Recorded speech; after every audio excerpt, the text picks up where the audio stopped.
All-Star.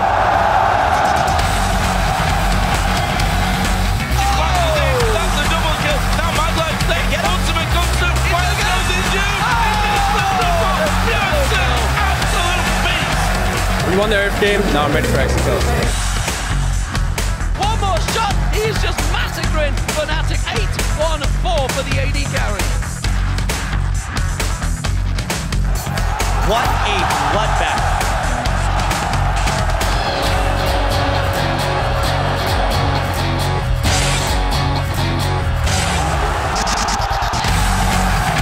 Tu peux faire au-dessus, Zerka. Et là, il y a...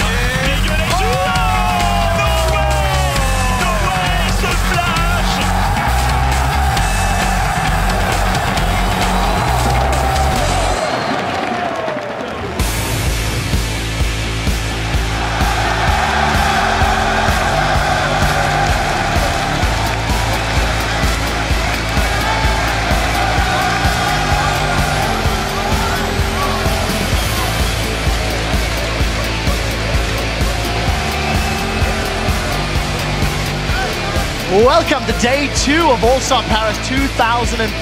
You are looking live at the Zenith de Paris where 37 of the world's best League of Legends players have decided to duel it out for battle. This is the arena where everybody is taking part.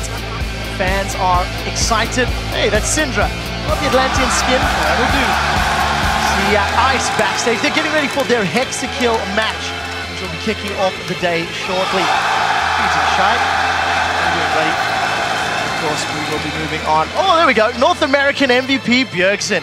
Friendly and happy. Considering how well he carried yesterday, I think he has a right to be excited. Hello, ladies and gentlemen, and welcome to our continuing coverage of All-Star Paris 2014. My name is Trevor Quickshot Henry, and lending their expertise on our special All-Star Analyst desk is, of course, Martin DeFiscio Lunga. And also joining us are Christopher Monte Cristo Michaels, Mitch Crepo Forspals, and Mr. Tons of Damage himself, David Freak Turley. A reminder that we are broadcasting every single turret, every first blood, every wombo combo in 16 different languages across the globe as La Zenith acts as home to several international live broadcast crews. Delivering the French language coverage is Chips and Noir from O Gaming. On GameNet Champions casters are here representing Korea. Broadcasting via remote feed in Shanghai, our friends at the League of Legends Pro League.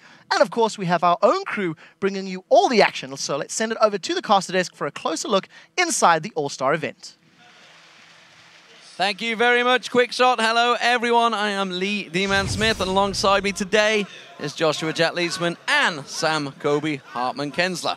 Yeah, and this is actually going to be the first time all three of us have been on a desk together, so I'm pretty excited. Very excited. I had my baguette for breakfast. I'm ready to get into it.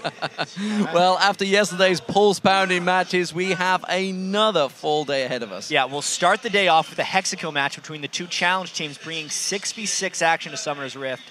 And who knows what our teams will do with that extra player. Jungle, top, 3 bottom? I don't know. Who knows? Immediately following that, our second day of group stages will begin. In the All-Star Invitational, we will see, of course, all the games from this desk right here.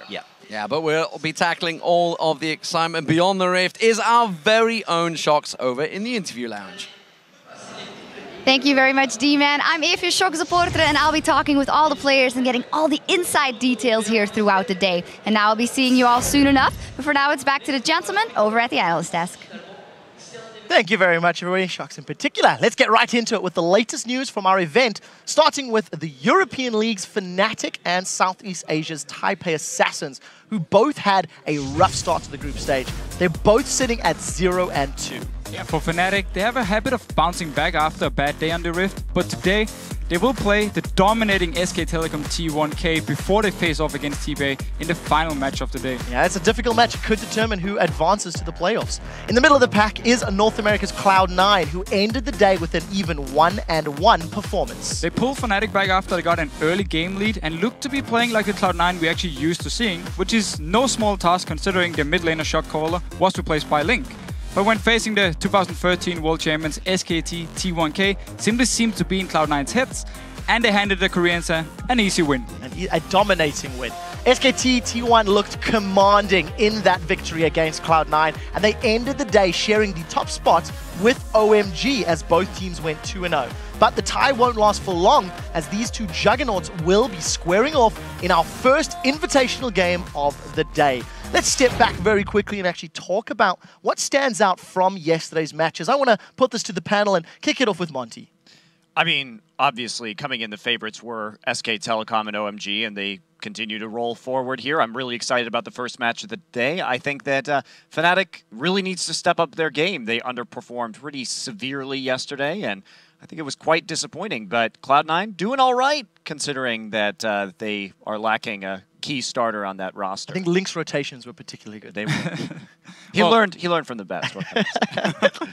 Very good point by Monty here. Fnatic, they really need to show they can bounce back after a very bad start, because all from Europe are counting on them to perform here, and we actually expected more from Fnatic. So I want to see them go in here, maybe not beat SK Telecom T1, but at least beat TPA, get into the playoffs then, and then show something in the semifinals. Fnatic's notorious for dropping the ball day one, though, and then coming back in convincing fashion when everybody's giving up on them. Other than that, I really like what CLG is doing here with their 4 substitute players. We'll have to see what they do. Free closing thoughts? Yeah, so for me what stood out was the fact that I saw a number of players playing off their game, like playing worse than they should, because they've been pros for a while. The top laner of TPA, Achi, I think played really awkwardly and weirdly, and also Balls made a couple of really bad decisions where he like teleports to a turret and dies 1v2, and like you're used to playing in 1v2 lanes, like welcome to North American League of Legends. They're 4v0 now. 4v0. But even still, like he played in Season 3, right? So there's players who are making mistakes that are uncharacteristic, and I want to see those get fixed. Yeah, we'll have to see if TPA can bounce back. And let's not forget, the Ultra Rapid Fire yesterday was quite dramatic as well. On the topic of that, yesterday the Ice and Fire Challenge teams did face off in that Ultra Rapid Fire match that was completely over the top. Team Fire did defeat Ice, netting themselves 2 points for the team. And today the action starts as the squads meet in a 6-on-6 hexakill match worth another 2 points. Their rosters will be rounded out by 2 former pros you voted on, which means Messiah will head to Team Ice, while Toys will join Team Fire. And then we'll head into the second half of the group stage, beginning with SKT T1K versus OMG. That'll be followed by Cloud9 against Taipei Assassins, then Fnatic will take on SKT T1K. After that, Cloud9 faces OMG, and the final match of the day will be Taipei Assassins versus Fnatic. Yeah, another fully stacked day of games. Right now, it is time to take a closer look at some of the plays that shaped these standings. So these are some of your hashtag All-Star big plays. First up, it is Piglet's kill of Meteos in SKT's Stomp. This came to us from Creative Vitality. He writes, "Ooh, Piglet, that flash." Monty, what did you think of that flash? It was a pretty sexy flash. As we see coming in here, they're chasing after Meteos, and Piglet's coming in from the top lane. Flashes sideways. He knows he's going to be able to catch up with that passive anyway, so why not just flash sideways? Make sure you dodge the skill shot if you're going to have that movement speed bonus as it is. Made it work. Right, next up is Bjergsen's triple kill in Ultra Rapid Fire. This came from let's try this. Karamandogu35. He writes, "The mechanics of God Bjergsen." Crepo, what do you think? Is he a god? It was very ooh as well. So yeah, he's going, he kills one, but then I feel he gets distracted. He should have gone for the turret. I really feel he rotates out of the lane to go for that kill, and I don't know. I mean, yeah, he shifts in, kills him. I mean, I would have done that too. And then he's fighting Mad Life. I mean, I've killed Mad Life before, so I don't know. It's aight. You sound a little bitter there, Crepo. You sound I don't know what you're talking about. It's salty. Not at all. All right, finally, Expecka landing the spear against OMG. This comes from @Ignatz. He writes, "The spear landing on Sun, giving Peke the double kill. It's like when Moses divided the Red Sea." Freak, break this one down for us. Yeah, it's basically magic powers here, Peke. He's got good skill shot accuracy, so the fight starts with people backing off, but I actually kind of like this play right there because they managed to re-engage properly. The culling is really good as well, and you just kind of get the chase javelins. And then OMG decided that it was going to be too close of a game otherwise, so they wanted to make sure they gave away some kills and made it look a little bit fair. Yeah, it looked like they were commanded to part, as it were. Right now, I want to get your thoughts for our Twitter question of the day, and today we are asking you, which player impressed you the most on day one?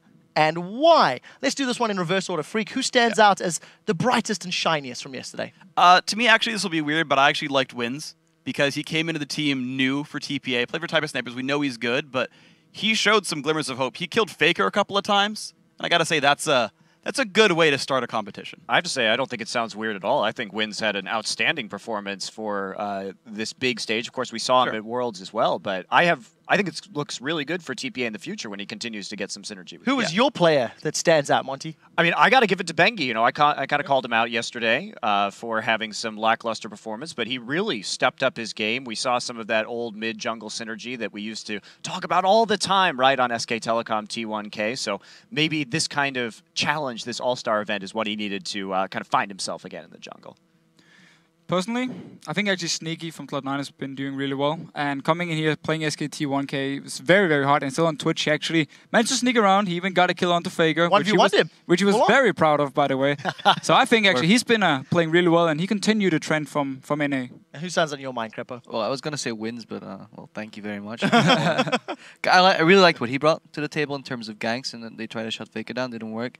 The obvious answer would be Faker, but let's just switch it up for Piglet this time. I really like what he did on Vayne. A lot of like nifty little tricks here and there, just sidestepping skill shots, knowing when to go in. One time he just seemingly randomly popped his ulti, and just people were like, what's he doing? I ended up chasing them 2 screens away with the backup from Faker. Good synergy, plays, well, yeah, hyper carries, and they did also well. I have to highlight Alan, personally. I don't usually answer these ones on the desk, but Alan on Thresh was very impressive for me yesterday. Anyway, for those of you playing along at home, send your answers to us at LOL Esports. Use the hashtag AllStar for this one. We will check your answers and highlight some of our favorites later in the show.